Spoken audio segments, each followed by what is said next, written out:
Alright, traders, welcome for another Friday night session. A little bit late, pretty hectic day at work. Had a little visitor today at work. Had Nick come by, went out for lunch just as the BOJ was coming out, so that made an interesting lunch. Look, going into the BOJ today, right, you saw a lot of volatility, a lot more than usual. So the market started doing this hectic stuff here. Now that's fine. Now this little sell-off here in the morning, they say was a bit of a fat finger. There's also talk out there in the market that the BOJ was coming under a lot of pressure for announcing some sort of extra stimulus, extra expansionary monetary policy. I mean, everyone knew that, right? So it wasn't a huge surprise. But from that moment on, I was a little bit concerned that, whoever leaked that is trying to gear the market up to be disappointed. And look, I took that instead because, we're not at 107 anymore, and we're actually a little bit lower. And so the pullback is pretty substantial already. So disappointment's not going to have the biggest effect. And if you remember that the MOF stimulus package has already been announced by Abe, that's 28 trillion. That's going to take a little sting out of the sell-off. And also, a fair bit of this sell-off is a little bit of US dollar weakness after the FOMC. So, all in all, it's not ultra bearish, but it is bearish. All right, don't get me wrong here. Am I interested in buying the dip? Look, I'm interested if it comes from the US dollar side. I'm much more interested than it comes from the US dollar side than it comes from more jawboning from the MOF or the BOJ. Jawboning seems to have done its most of its effect here. So I shouldn't really be in this trade. I'm not too worried about it at the moment. I was in a euro yen. I took some profit on the euro yen, and And obviously I've been buying a lot of dollar yen today and taking profit. So overall, this hasn't been too bad an experience. I'm talking real money, not this streaming account. So I do have a couple of floating losses on dollar yen, but I'm not too worried. And it's been an amazing month in terms of dollar yen gains by being long, because we did catch it from 101 all the way up to 107. So I'm not too worried about this pullback. Generally, I'm about 104. Okay, there's many ways in which dollar yen will rally. If stock markets roll over here because they start to get disappointed with all the lack of action from central banks around the world, yeah, that could become a serious problem. In that scenario, I can see dollar yen going down to 100. And you're seeing a little bit of weakness on the crosses that I don't like. So pound yen is a usual suspect when dollar yen's falling. I just don't like the look of it at the moment. Just starting to look a little bit too weak. And I fall back towards those 130s. And if the pound falls with it, then you're looking at the dollar yen easily going down to that 101, 100 level. So I'm not happy about that. Euro yen, look, I've been buying on the dip for a little while, but it's not looking strong either. And so, look, there's no rush here. Just wait and see how the market develops. There's plenty of opportunities in the yen always. And if you're bullish naturally, at these levels I am, then it's better to wait, right? Let the sellers have their day. The longer term traders who think dollar yen's going below 100, I haven't seen that scenario pan out in my head yet. So I'm not too worried about holding a couple of small positions long. A lot of other pairs are moving though. Yeah, there's been a lot of developments as well apart from dollar yen. Alright, so one of the pairs that we've been trading stealthily and not giving too much attention inside this stream is the Euro Swiss. It was looking beautiful yesterday, and today we've had some dramatic selling coming through. And look, while it can go back up again, this was all not part of the trading plan. And I don't want to see any of this action here. So in this particular case, because I'm not really in tune with why this happened and what's going on here and why dollar Swiss actually is so weak, I'm actually going to get out of this Euro Swiss trade here and just sit to the sidelines. Now, sometimes you want to do that, right? You want to just sit to the sidelines while your trade's not coming through. Nothing wrong with Euro Aussie. Euro Aussie is progressing nicely. Up now 180 pips, and we're holding this into the looks pretty clean on this break here.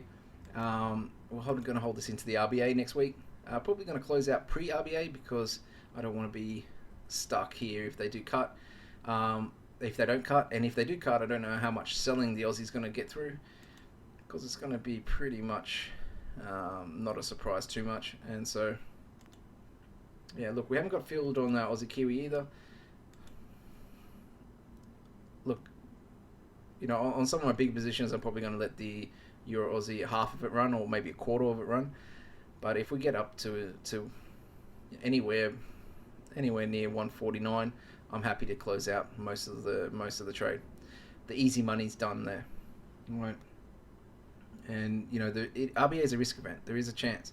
It's 50-50 for a reason at the moment. There's a chance, like the other central banks around the world, like the BOE, like the ECB, that they do nothing, and like the BOJ, that they do less than the forecast. So when stock markets at all-time highs in the US, it's hard to get the panic stations going in these central banks, and perhaps we've misread them. Perhaps the bond markets misread them, perhaps the Forex markets misread them, and everyone pricing in all these things are maybe on the wrong side. So RBNZ is the only one where I'm really fully believe they're going to cut, and they made a big hoo-ha about telling us they're going to cut. So if they don't cut, then there's a real big problem. So the RBNZ's on August the 12th. So the Aussie is, though, underperforming the Kiwi. Kiwi's doing its little relentless rally situation again. Aussie Kiwi, though, if we get down to that 105 level, I'm happy to buy in that. Okay, let's be honest here. If I get filled before the RBA, I'm not going to be happy. I want a lot of the selling to come from the RBA, and I want to have a V-shaped recovery. I don't really want to get filled before the RBA. Yeah, because that means we could push down to 104. Anytime we push below 105, we might be breaking down. And just for shits and giggles, the market might try and break all-time lows underneath 101. It's never been lower than here. This is the lowest all-time post-float. And you never know. Market can develop more bearishly. RBA cuts, RBNZ doesn't cut. It's one of those scenarios. Then we go into all-time lows. Highly unlikely, but you're stuck at 105, so you can't get out. And you don't close because it's Aussie Kiwi we're buying, right? It's one of our key themes of the year. And so it's, certain trades are going to cost me money. Dollar yen breaking 100, it's going to cost me money. Aussie Kiwi going below parity, all-time lows, it's going to cost me money. All right, but that's okay. We're making money in the meantime, and if we're right on these, we can make some serious upside. In terms of the euro dollar strength yesterday after their FOMC, it's continued to be quite well supported as the dollar yen's come under pressure. Nothing crazy.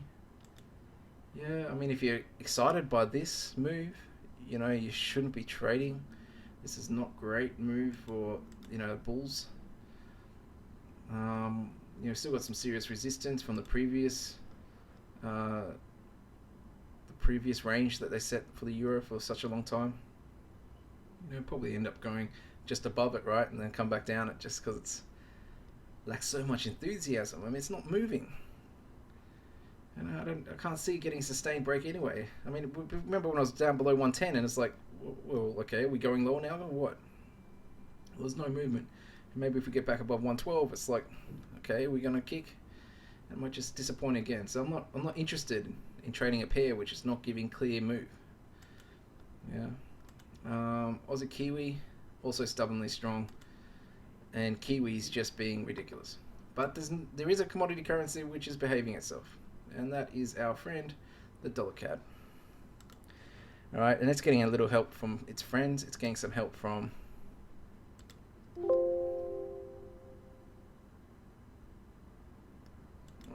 okay, I'll accept you. It's getting a little help from the oil. Okay, so oil is the main mover of the main stimulus for big moves in the Canadian dollar, and oil is making new weekly lows.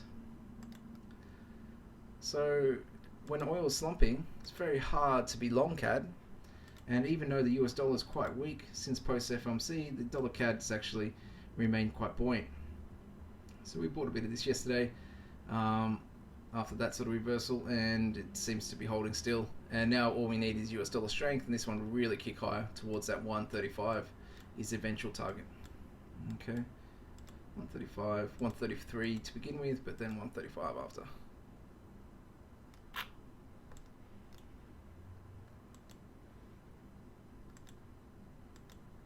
Right, that's why, especially if oil gets down to sub 40, that's going to be the. I mean, it's just going to start to melt the CAD. So yeah, I mean, the market's always forward looking, always looking at the next thing. Just got past the BOJ, disappointed, yada yada. Probably going to be a lot of comments coming out in the next week by Abe and also Kuroda trying to stem the disappointment. Already had a fair few today. Probably going to get more though.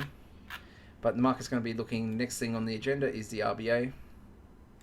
And of course we do have NFP next week, which is key. But I think the big thing that everyone's going to be watching is going to be the BOE next week.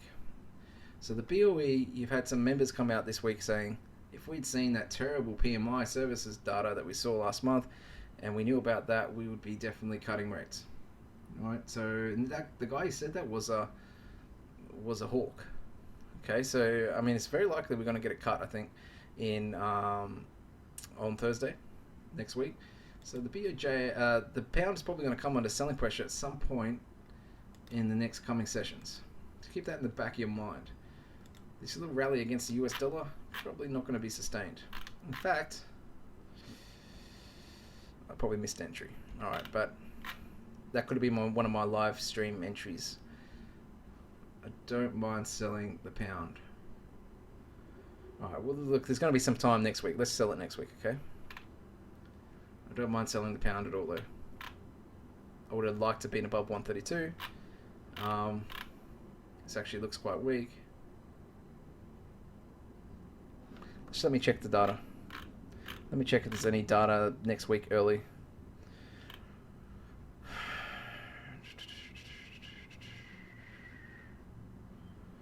Euro bank stress tests. aren't really going to affect the pound. Chinese manufacturing, it's going to affect the Aussie.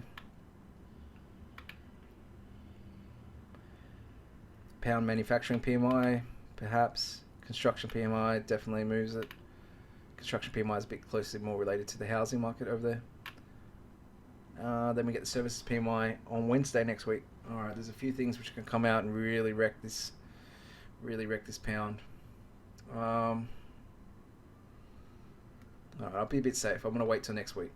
I do want to be short at some point next week. I don't know if we're going to get another rally here though.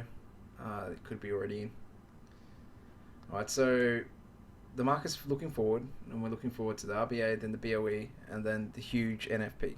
All right, NFP's in the current market when the US dollar is, have had a super weak NFP and then a really strong NFP, and then this is the third month, right? In that scenario, we had the Fed open the door to a rate hike this year. A second strong piece of data could definitely help. Say that the market's struggling off, say the Brexit impact, and get the speculators getting involved in the analysts and traders thinking about a Fed rate hike, which just naturally helps the US dollar, yeah. And we'll be ready for that, yeah. We'll be ready for that, buying the dollar, yeah.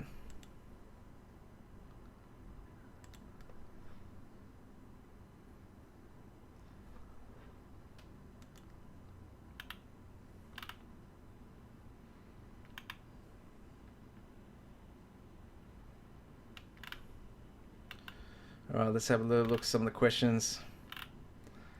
All right, got a bit of a Good Boy FX fan club happening. All right, so there's a new trader coming in, man. He's not a new trader. If you've been in the community for a while, he's one of the older traders. Trades ultra aggressively, had some amazing returns. And while he trades quite dangerously, you can't ignore the returns, right? The returns are, risk to reward. The reward's there for the risk. Usually you got newbie, guys making 1,000% in 2 years or some rubbish, right?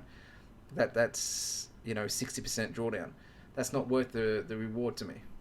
Where you're making 40% a month, 60% a month with a 6% drawdown, that's, while you may get cleaned out at some point, if you can remove your capital, I mean, I'm not totally convinced. It's a bit more dangerous than I usually want to trade. But if I had spare capital, maybe. Right? Maybe. Definitely watching his trading. It's enjoyable. It's definitely fun. Yeah. He just loves to keep on piling in positions, that's for sure. But we'll see. We'll see how it plays out. Hopefully for him and all those who've joined him up so quickly, he does well for a few months at least. That's all we can ask for, yeah. I mean, I can respect the solid returns. I can also be quite cautious that sustainability of it may be questionable, but we'll see. Yeah. Obviously everyone wants to be proven wrong, but never seen it survive. Never seen any trader go this hard and survive. Not long term, right? 1 year. I'm talking 2 years. Never seen a 2-year horizon. It's like the zero hedge motto. On a long enough time horizon, everyone has a 0% chance of survival. But yeah, good luck to Good Boy. We might get him in the stream one day. He can chat about his trading style. It'd be interesting to see. From what I gathered and what some people told me, it was some sort of mean reversion trading on the shorter time frames. But he would be definitely the best one to speak about it.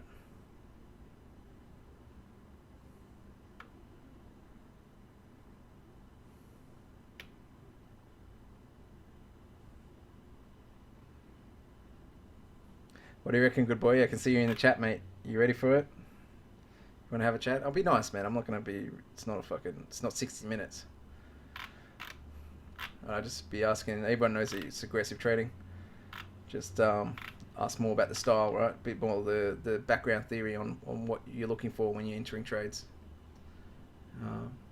And how you get such high probability entries and exits.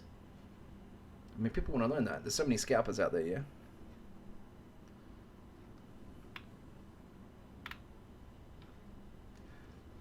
Regardless, we'll watch you with intent. So, today's the last day of the month. It is important sometimes to know that on the last day of the month, you have what we call month-end flows and rebalancing flows. This can have a big effect on some pairs. The biggest pair that it does affect is usually the pound and the euro pound cross. There's some corporates out there that have to stabilize their books. Some of the big ETFs out there, some of the big investment funds, Vanguard funds and such, have to rebalance their currency exposures based upon the relative returns of those big indices. And so inside that environment, it's very important to know that big flows can come through on the final day. Usually it's done on the final week, not just on the final day. But let's have a little look at a lot of banks give out a little report telling you what they believe. So let's have a little look at that. A little extra information, little end of month surprise.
So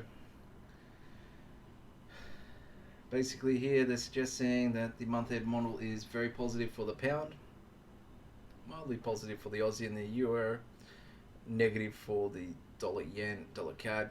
So very strong selling of the US dollar in general.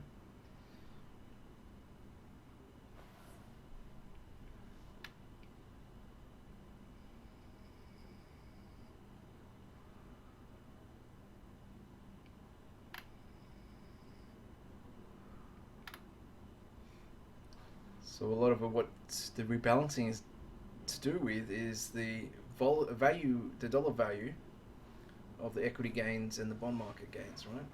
So you need to know that how basically it's going to affect at the end of the month if your exposure in US dollars has gone up. And when you're handling billions of dollars, like $500 billion fund, say the US stocks go up by, I don't know, 5%, but German stocks have only gone up 1%, then the value of your US dollars in that component, right, it might be increased by $1 billion relative to the euro. And if you're supposed to have a currency neutral fund, they may definitely look to hedge some of that, sell some of that US dollar.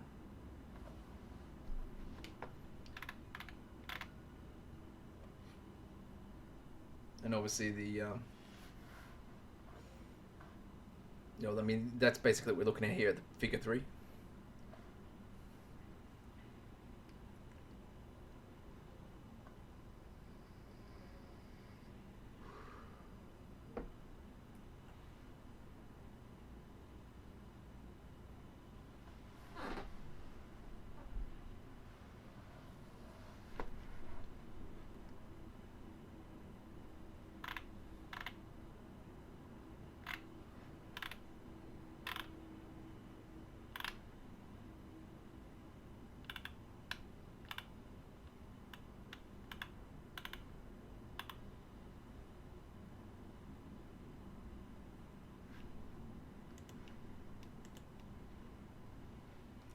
So if you want some specific news on what happened inside the Japan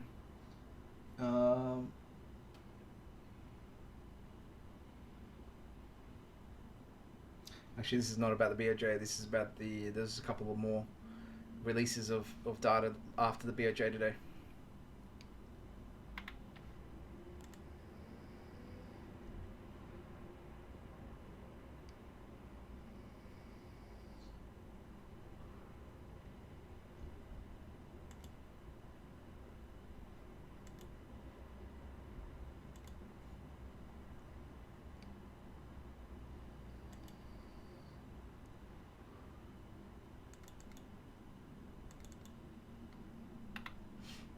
So this is one of my favorite reports to read. Jim Reed from Deutsche. Very good for the macro level understanding. But at some point here we go through the BOJ as well. Give you a little bit of a spin rather than the dry, Forex Live or the dry Reuters feed that you may be looking at.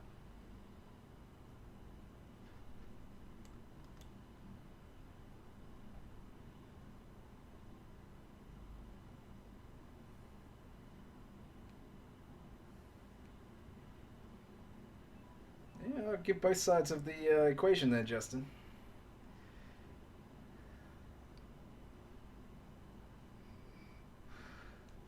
One of the traders in the Forex Signals trading room is suggesting that I saw them talking about selling dollar yen yesterday, and I bought anyway.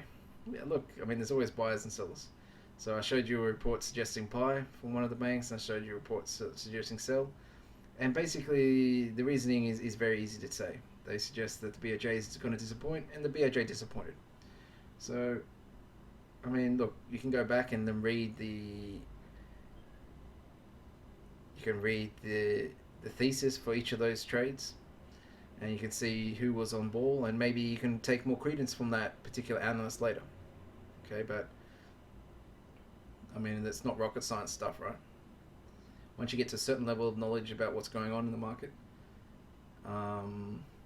it's more just it's a dialogue, right? A discussion more than a this is definitely going to happen. And you can see that in the way that many analysts present their views. It's like, we believe, I believe, and you can see that almost in the way that I couch many of my trade recommendations. Yeah, so yeah, no, dollar yen's fine. We can give back a couple hundred pips after making a few thousand this month. It's fine. Overall, I think, like I said earlier in the start of this stream, I don't see it going below 100 very easily. That would require a stock market correction, in my opinion. And even that move probably is going to be a pretty good risk-reward buy. If not on the dollar yen, then on one of the crosses.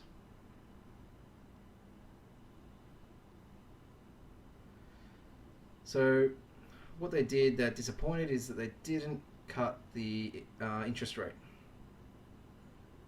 Alright. Well, all they did was increase their ETF purchases, which has increased the stock market purchases.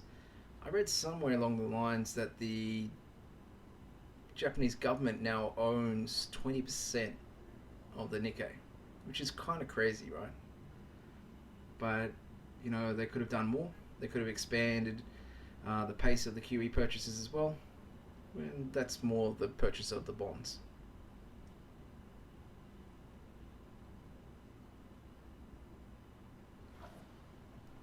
Kuroda has spoken, and the market hasn't really rebounded much. But it's still relatively early. We'll see how the US session plays out, but definitely likely that we test lower as well. Sentiment looks pretty weak.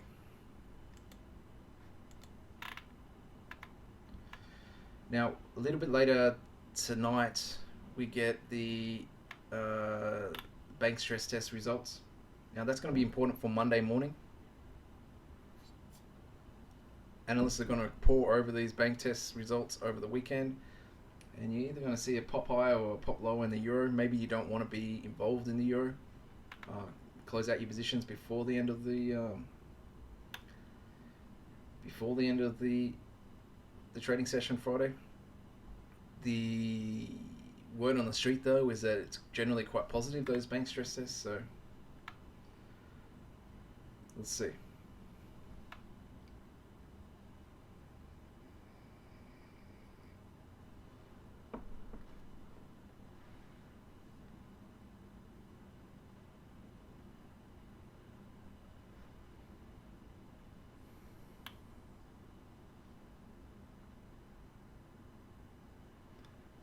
Depatriarch plan for next month.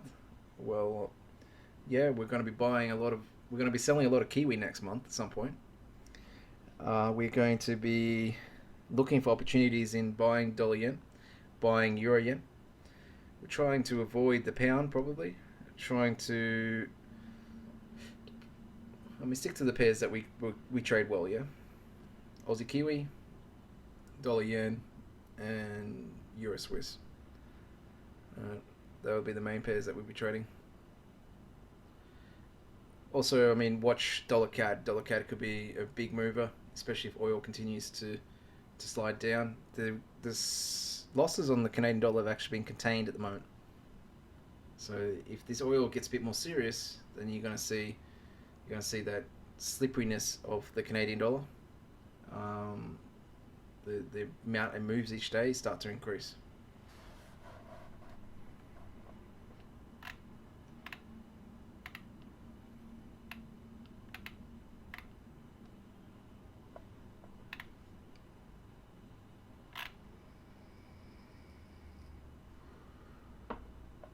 All right, let's have a look at a couple of trade ideas from the traders in the room. Always a bit fun.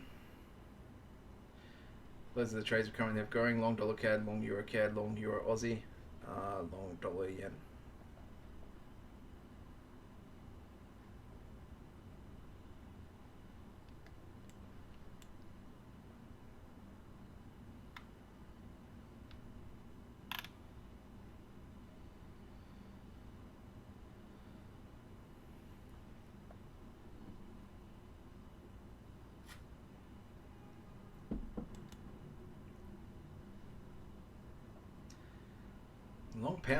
Long CAD yen seems like the most dangerous trade you can make today. Let's just stop. Jesus Christ. Probably not for me, mate. Probably not for me, this one. This is way too dangerous. You need oil to rebound, you need dollar yen to rebound, you need sentiment to change completely on this trade. Yeah, it can fall, but no. No, it's a little too dangerous. Long dollar yen, I think we talked enough about that. Where have you got your entry? 10260. I mean, they're good entry, right? Your stop is quite tight. I mean, picking the bottom is a hard game. Better to let the market fall, and then buy once it stabilizes and you see some buying coming through. You know, you don't get the exact bottom, but you get the nice level. But you are, quite ambitious with the 106. That's maybe makes the risk reward worth it. And we've got long gold. Okay, that's pretty dangerous trade there. You want to see his reasoning on that. I mean, stocks remaining strong and US dollar, strength at any point coming back. You want to be out of this trade, before the NFP there.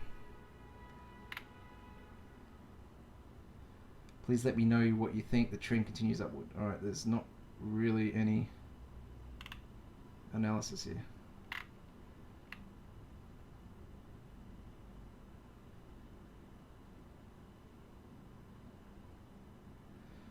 Median line. Look, the thing about gold is that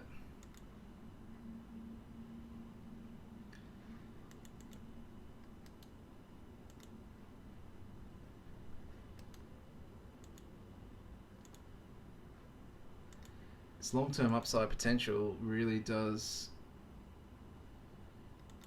it doesn't work out so well. A lot of this move was from the FOMC, yeah. It really doesn't work out well being long gold if stocks are really strong. It really doesn't work out long gold if the Fed's starting to bring forward their rate hike. I mean, the big sell-off that we saw for the last few years, doesn't show the charts that well, was mostly on the back of the Fed rate hike. So as soon as Fed rate hike becomes part of the normal lexicon, normal discourse, right, you're going to see gold come under pressure most likely. And really what you require is the bank, all the central banks to be a lot more crazier than they've been. And there's been some reluctance, yeah. for the easing. And so stocks are remaining quite strong in this sort of environment. I'm pretty gold neutral. Post Brexit, yeah, it was showing signs of life. And you may get some range trading while things are a little uncertain, but if we break below 1300, it's probably all over for this little rally. We could easily get back down to those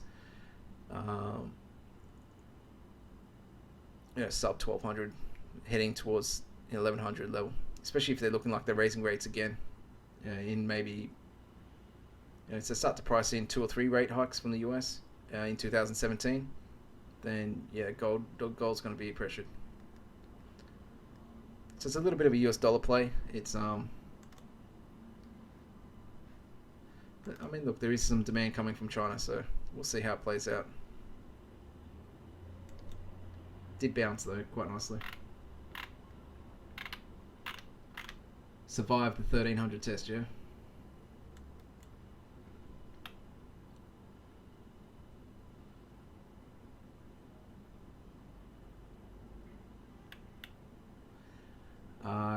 Okay, we've got quite a crazy little chart here by... What the hell is this? Alright, Goldstar posted his trade ideas. So he's got a lot of limit orders to buy and sell. Selling higher, buying lower. Probably, I mean, look, he's basically neutral on the market there. Doesn't care which way it goes. He thinks there's going to be a lot of range trading here. He trades gold well, so perhaps.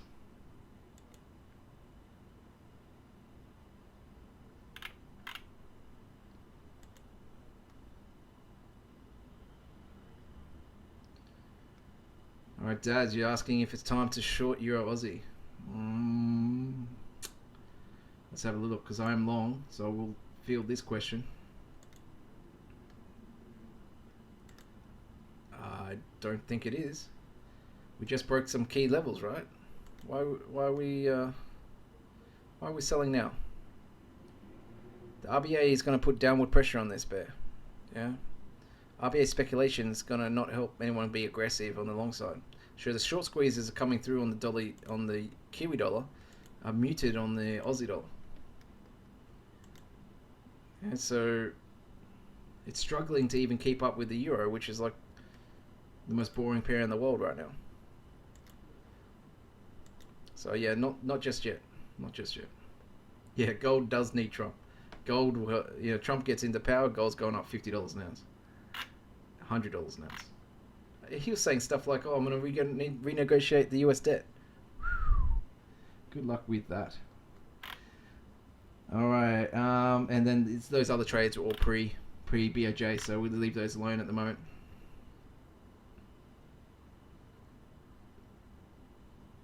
I'm for selling Euro Aussie after the RBA, maybe towards 150. Yeah. I'll be with you next week. Yeah, we'll talk about it after the. We'll talk about it after the RBA cuts.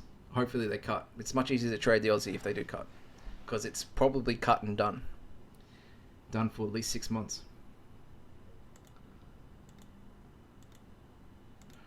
Alright guys, any questions? If not, we'll be back on Monday at 9 GMT. Have a great weekend. Good luck with your trading. Don't trade aggressive. Unless you're a good boy, then keep it up. Good boy.